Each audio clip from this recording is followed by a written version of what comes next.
Gold trusted gold buyers మీరు తాకట్టు పెట్టిన బంగారాన్ని విడిపించి ఈ రోజు ఉన్న మార్కెట్ ధరకు కొనబడను.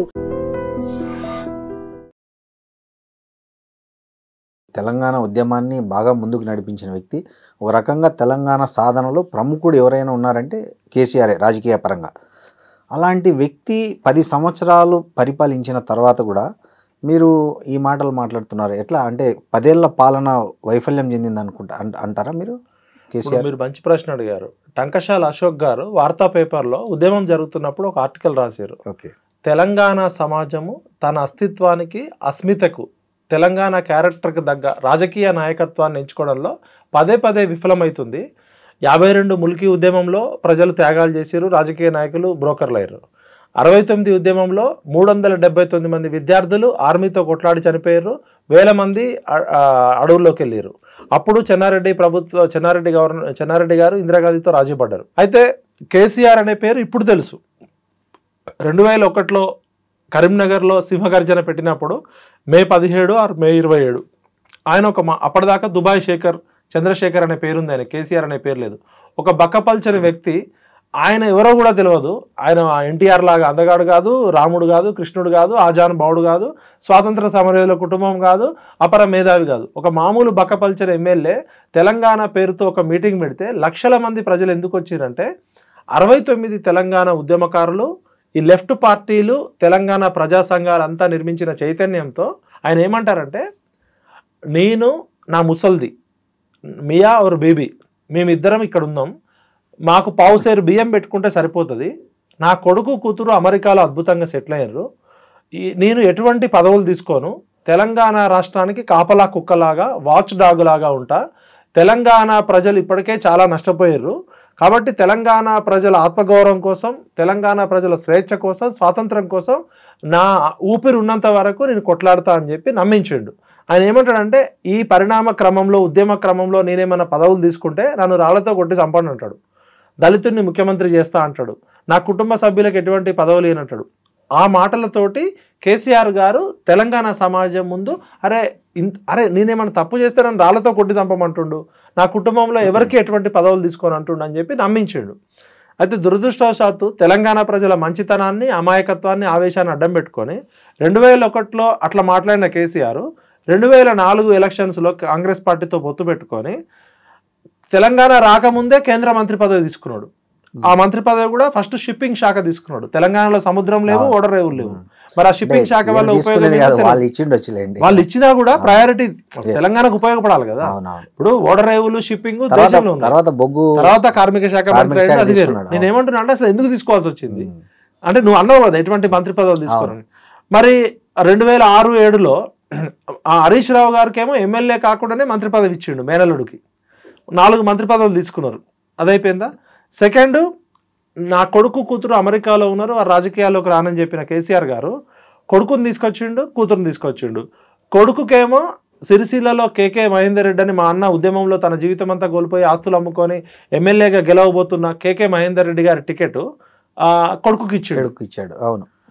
కూతురుకేమో తెలంగాణ జాగృతి అనే సంస్థ పెట్టించిండు, తెలంగాణ బతుకమ్మ పేరుతో ఆమెను పాపులర్ చేసిండు. తర్వాత కొడుకుని మంత్రి చేసిండు, కూతుర్ని ఎంపీ చేసిండు, మేనల్లుడు మంత్రి అయ్యిండు. ఆయనకి మందుగోళీలు ఇచ్చే సడకుడు కొడుకు సంతోష్రావు రాజ్యసభ అయ్యిండు, ఆయన బంధువు వినోద్రావు ఎంపీ అయ్యిండు. తెలంగాణ ప్రభుత్వం రాకముందు ఇన్ని పదవులు తీసుకున్నారు. తెలంగాణ ప్రభుత్వం వచ్చినాక మొత్తం 17 మంత్రి పదవులు ముఖ్యమంత్రితో ఉంటే కేసీఆర్ గారు ముఖ్యమంత్రి, కేసీఆర్ గారి కొడుకు మంత్రి కేటీఆర్ గారు, కేసీఆర్ గారి మేనల్లుడు హరీష్ రావు గారు మంత్రి, ముగ్గురు.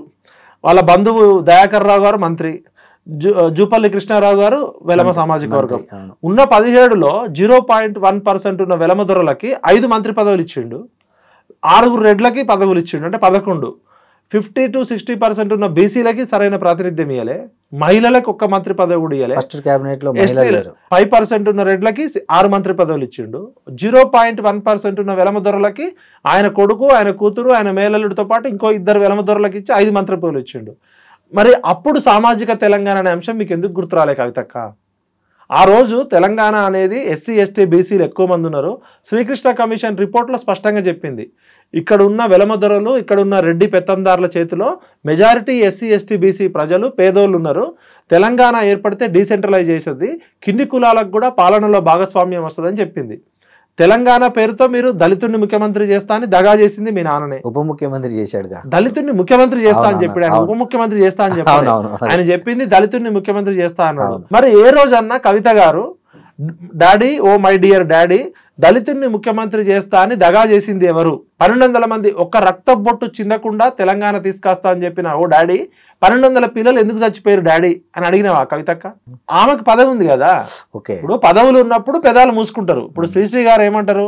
ప్రపంచం దుఃఖం అంతా శ్రీశ్రీ గారి దుఃఖం, కృష్ణశాస్త్రి గారి బాధ అంతా ప్రపంచ బాధ అన్నట్టు. ఇప్పుడు కవిత గారికి ఆస్తి పంపకమో, వాటాల కొట్లాటనో, అవమానమో ఏదో జరిగి ఇప్పుడు ఆమె వచ్చి ఇవన్నీ మాట్లాడుతుంది. తను ఇప్పుడు కూడా ఎమ్మెల్సీ ఉంది కదా, అట్లా అనుకుంటే పదవి ఇప్పుడు కూడా తను ఎమ్మెల్సీగా ఉంది. ఆమె ఏమనుకుంటుంది? ఆమె స్థాయి పార్టీ వర్కింగ్ ప్రెసిడెంట్, లేకపోతే రేపు రాబోయే అధికారంలో ముఖ్యమంత్రి పదవి. ఆమె ఏమనుకుంటుంది? హరీష్ రావు నాకన్నా దేనిలో గొప్పోడు, కేటీఆర్ దేనిలో గొప్పోడు, సంతోష్ రావు దేనిలో, ఎందుకంటే వాళ్ళ టాలెంట్ ఏందో ఈమెకు తెలుసు కదా. ఒక రకంగా చూస్తే ఆ కుటుంబం మొత్తంలో కేసీఆర్ తర్వాత షార్ప్ కవిత గారే. ఆమె సొంతంగా తెలంగాణ జాగృతి పెట్టుకొని బతుకమ్మని ఆమె స్వయం కృషి తోటి ఎదిగింది.